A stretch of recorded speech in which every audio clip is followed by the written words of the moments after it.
What? What do you mean you're still feeling depressed? You're anxious? What's there to be anxious about? The pandemic is over.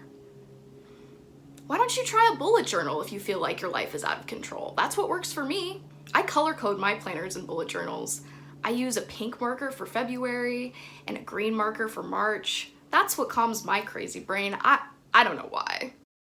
In all seriousness, I am still stuck working from home. I feel like I really do need to make up my own rules to know what time it is, to know what day it is, to know what month it is. I also read and watch movies seasonally, which isn't weird at all, I don't think.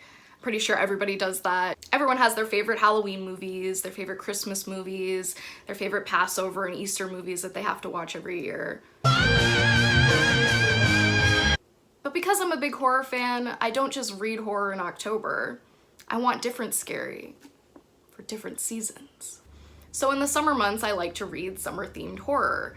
Stories about kids doing dumb stuff unsupervised on summer vacation. Stories about big, scary summer thunderstorms. Stories about dark, deep, open water. Stories like these in Stephen King's Skeleton Crew. The Mist is a really good example. In the fall, obviously, you got your Halloween horror, you know, your pumpkin skeletons, witches. I don't need to explain this season to you. And in the winter, there are plenty of winter horror stories that involve freezing to death and big scary winter storms. But what about spring horror? Is that even a thing? I mean, I guess spring break can be scary. Spring break. The spring story in different seasons is Rita Hayworth and the Shawshank Redemption. It's not a horror story.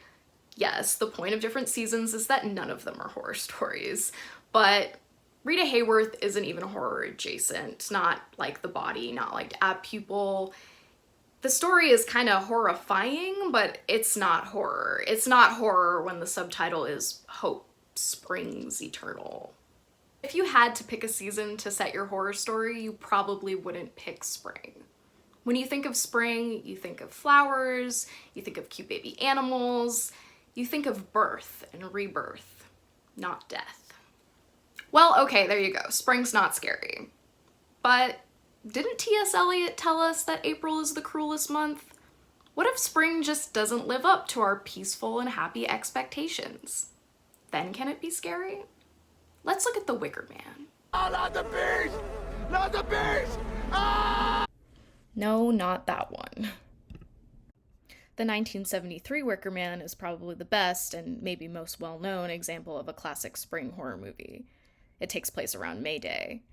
It follows an investigator who's searching for a missing girl on this isolated British island populated by a pagan cult. And spoilers for a 50-year-old movie, but yeah, our main character's burned alive in an effigy at the end. The Wicker Man very much depicts the fears of the cultural changes that were taking place in the early 1970s, sexual liberation, and rejection of Christianity. The Wicker Man uses its season and its setting to its advantage. There are pretty flowers in graves and in a photo behind a missing girl, and lots of daylight, so scary stuff has no shadows to hide behind, and lots of creepy animal masks. If you want to write a horror story that takes place in spring, may I suggest lots of creepy, deformed, evil, or dead farm animals? Maybe sheep, maybe goats, maybe rabbits. If you're a horror fan or just a fan of weird books and weird cinema, then you've probably noticed that rabbits, not often, but more often than you would think, are scary. In The Wicker Man, the investigator opens what he believes to be the coffin of the missing girl to find the carcass of a hare. But this is weird, right? Rabbits are cute and cuddly. If they represent anything, it should be purity or innocence or maybe a lucky rabbit's foot or getting into trouble like Bugs Bunny or Peter Rabbit, or maybe they're like the White Rabbit in Alice in Wonderland and they represent hallucination and time travel, or maybe they're fertile. Because rabbits don't just have a lot of babies. They can actually be pregnant with different embryos at different stages of life. So that's why rabbits were associated with the Virgin Mary and fertility in the Renaissance. In Chinese folklore, rabbits were considered kind and selfless creatures. The moon rabbit, or jade rabbit, lives on the moon. You know, instead of a man in the moon. Got a rabbit in the moon. Look for it, it's there, trust me. But rabbits and hares have also had negative connotations in some cultures. For instance, rabbits are considered a non-kosher animal in the Torah, because while they chew the cud, they don't have split hooves. And some historians think the pre-Christian Irish didn't eat rabbits either, because of their association with magic and the spirit world. They were creatures to be both feared and respected. Tales of hags and witches turning into rabbits or hares to tempt unsuspecting men and to suck milk from dairy cows are part of Scandinavian mythology. And in Cornwall, there's a legend of the white hare, said to be the ghost of a young woman haunting a young man who betrayed her. The English phrase, mad as a March hare, popularized by Lewis Carroll for his children's book Alice's Adventures in Wonderland, refers to the erratic and rather violent behavior that hares display during their mating season. And yes, rabbits and hares are different animals. Hares are bigger, more solitary, and more aggressive than rabbits. But the lines between rabbits and hares blur as folklore gets passed down and retold, especially in modern literature and film. For example, the stories of Brer Rabbit, an oral tradition passed down by enslaved African Americans, were derived from trickster folklore from West, Central, and South Africa. Some of these older folk tales were about rabbits and some were about hares. By the time the stories were retold in America and published as children's books, Brer Rabbit was unmistakably a little rabbit, not a hare. So all this confusion and contradiction about what rabbits really represent in what stories and at different times in history isn't new. These little guys have been confusing historians and art historians and mythologists for generations.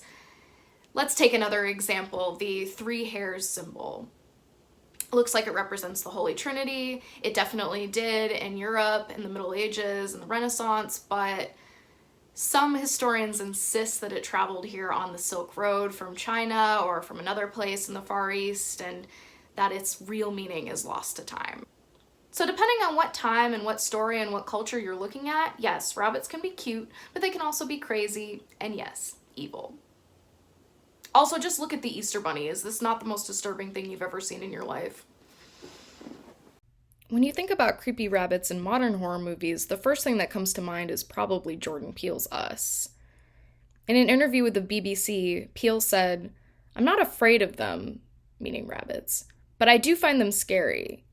They're very cuddly, but they also have a sociopathic expression, and they kind of look past you in a creepy way. Not the biggest brains, rabbits." So to Peele, rabbits are similar to zombies, and to the doppelgangers in Us.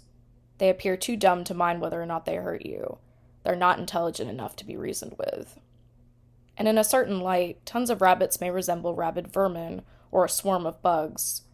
Our brains tell us that it's not okay for there to be so many of one very much non-human looking creature, and if there are way more of them than there are of us, maybe they can destroy us, or something that we need to survive. And also, like us as doppelgangers, rabbits live underground, so they can hide easily and jump out at you when you least expect it. I also think that rabbits can be scary for the same reason that children can be scary in horror movies. You know, people fear the unexpected. If something that you expect to be cute and cuddly suddenly grows fangs, that's gonna make you uneasy. It's gonna make you question the nature of reality. When you talk to 80s and 90s babies about what media scarred them for life as children, you'll probably get one of two answers: Watership Down, or that scene from Monty Python and the Holy Grail. Look! Jesus Christ! I warned you. I've done it again. I warned you, but did you listen to me? Oh, no, you knew it all, didn't you? Oh, it's just a harmless little bunny, isn't it? Well, it's always the same. I always tell them to do that. When an adorable creature turns evil, it can also make us question the nature of evil itself. If a cute little innocent bunny rabbit grows fangs, then can we trust anything to remain innocent? Maybe evil will win out. Maybe we're not all God's creatures. Richard Kelly, writer and director of the 2001 film Donnie Darko, has said that his inspiration for Frank the Rabbit was Watership Down. There was actually a scene that got cut from the script where Drew Barrymore's character discusses the book with her students.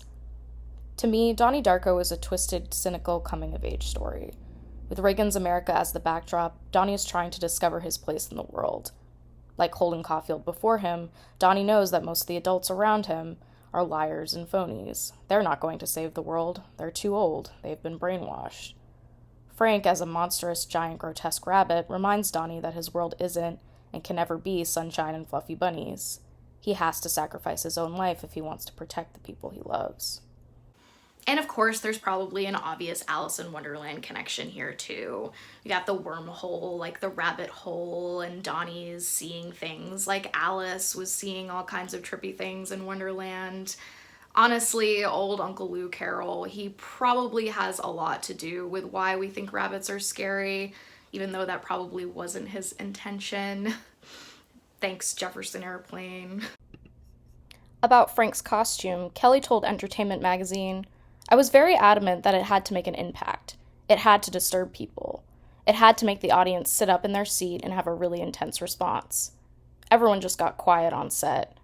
Steve Poster, my cinematographer, came up to me and he was like, 'Rich, I wasn't sure about the rabbit, but now I get it.'" If you're from Northern Virginia like I am, you may have heard of Bunny Man Bridge. It's a local legend, like Cropsey and Mothman. There's a bunch of different versions of the story, but basically, sometime in the 20th century, a crazy man dressed as a rabbit murdered a bunch of people with a hatchet and hung their bodies on a bridge. And every Halloween night, the Bunny Man will return to the bridge. And now, we're cursed with bad traffic in that area of Fairfax County for all Halloweens for the rest of time.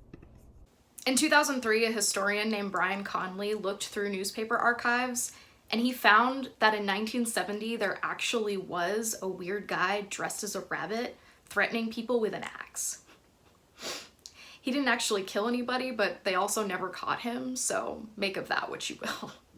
Of course, not all creepy rabbit stories involve rabbits as villains. The killing of a truly innocent, cute bunny makes for just as a horrific scene, like in The Wicker Man and in The Favorite. Oh, he likes you. I lost some 17 children.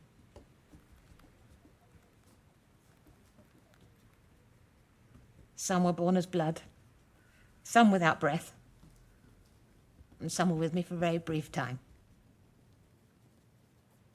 Whether we're watching innocent turn evil or evil conquer innocence, we know, at least in the context of whatever story we're watching or reading, that it's the bad place and nobody is coming for our character's salvation.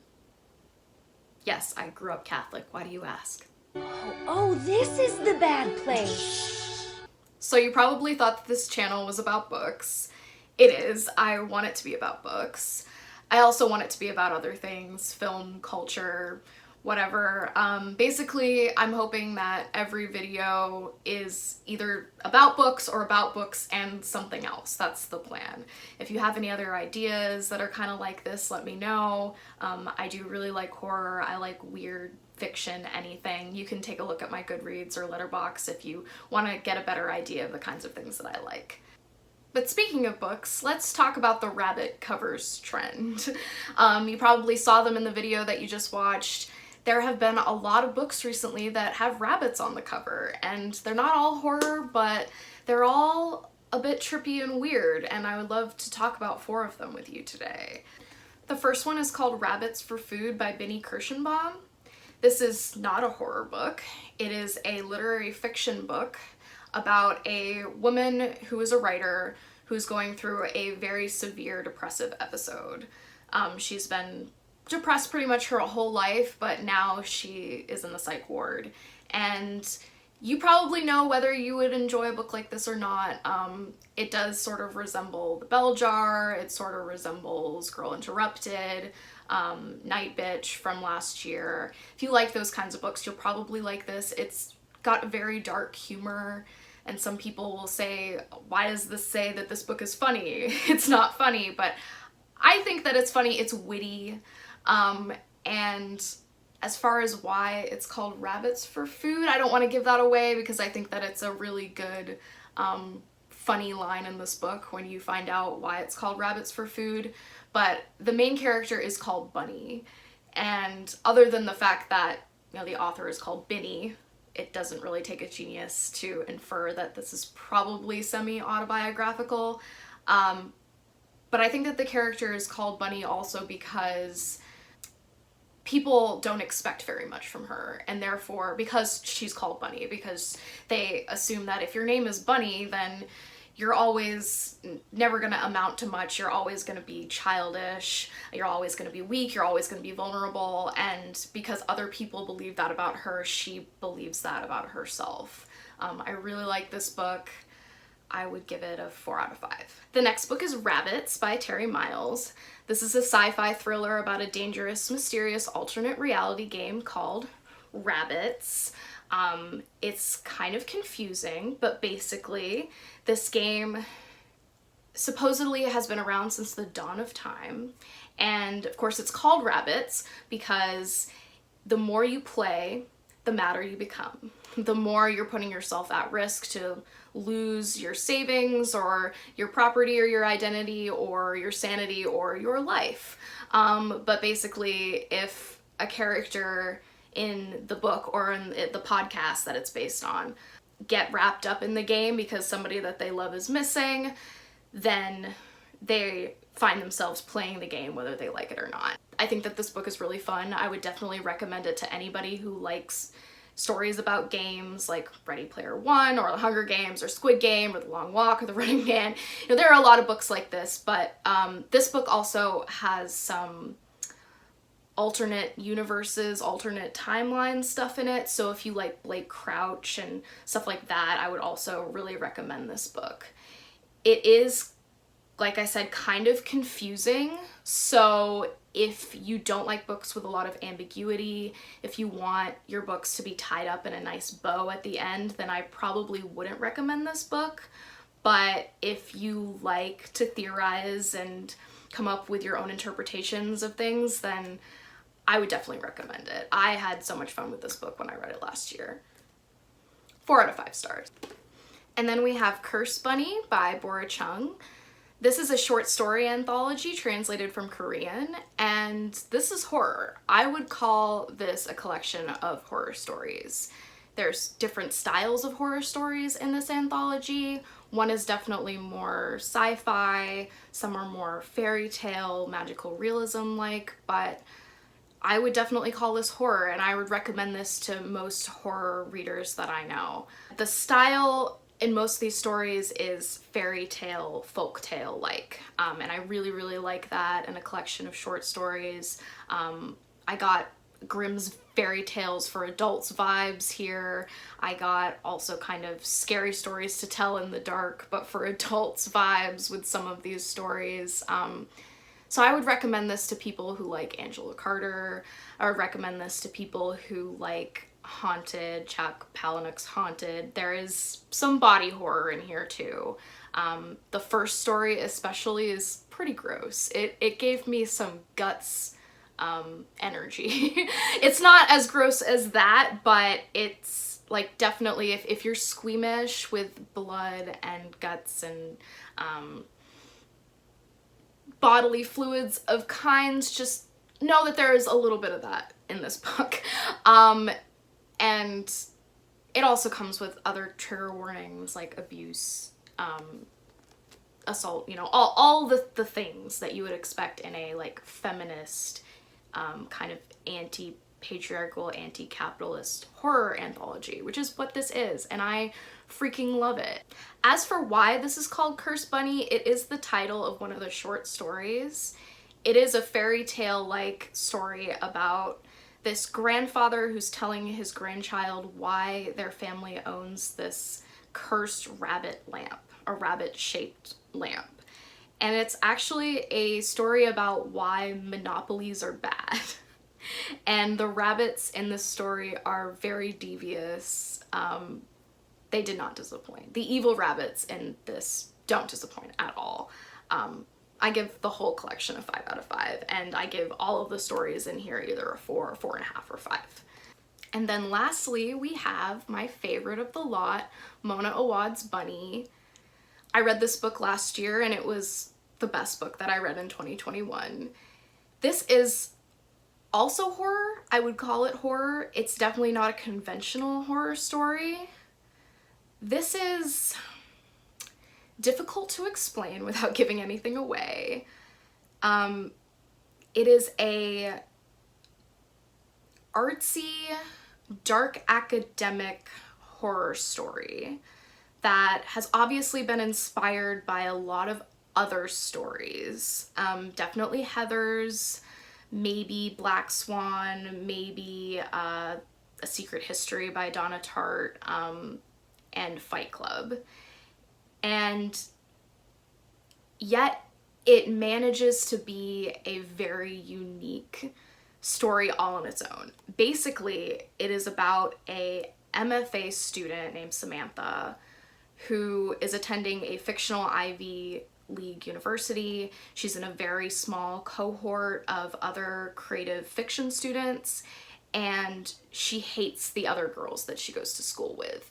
They're all rich and they all dress in pearls and they all are very sickly sweet and they all call each other Bunny.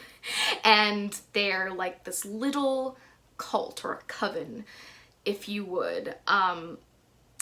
And out of the blue one day they invite Samantha to hang out with them, and then crazy stuff happens that I would not give away. There are some scary bunnies in this. There are also, I would say that the bunnies in Bunny are both like innocent and creepy at the same time. And this book it's about a young woman who is trying to find her place, whether she wants to conform or whether she wants to be unique. It's also about the pain of the creative process. Kill Your Darlings is a good summary for a lot of the themes in this book. And it's so well written.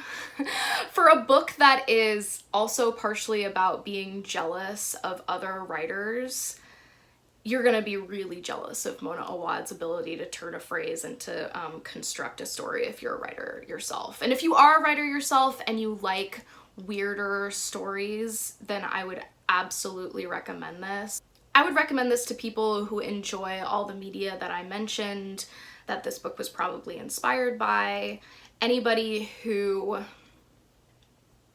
just isn't afraid of stories that go off the deep end.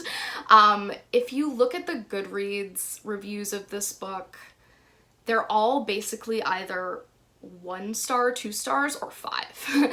Not a lot of people are like, this is okay. If it's your thing, it's your thing. And you probably know if it's your thing based on what I just said. Definitely a 5 out of 5 for me. Thank you all so much for sticking with me. Like and subscribe if you want, and look forward to more videos similar to this. I guess it just depends on where you're from and what you're into. Pick your own rabbit. Pick a creepy rabbit. Pick a nice rabbit. Pick a rabbit.